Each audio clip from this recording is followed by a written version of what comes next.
لومړنی کار چې کوم د عدم تشدد والاو ته دا لوبه رامنځته کوم. دې کې تشدد نشته، یوازې د پزې لوبه ده، ځکه تاسو د خان عبدالغفار خان پزه موږ ته راپرې کړې ده. نو د دې دپاره ټول عدم تشدد والاو باید دا لوبه کړې وه او د دوی پزې باید په کامل شکل له منځه لاړې وي.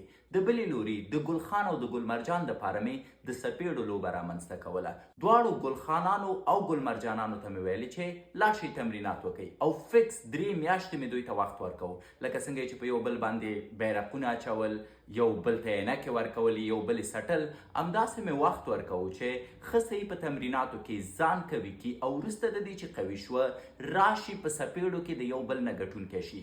کوم ګل خان یا ګل مرجان چې لوبه بایلله هغو مې په هندوستان خرڅول، اما کوم چا چې لوبه ګټله بیرته مې د افغانیت تصدیق کوه او ورته مې ویل چې راځه بچیم خیر دی اوس افغان شوې. ولې مهمه خبره دا ده چې څپېړو کې باید د چهرې نقشه بدله شوې وه. زه نه پوهېږم وخت ناوخت داسې فکرونه کوم.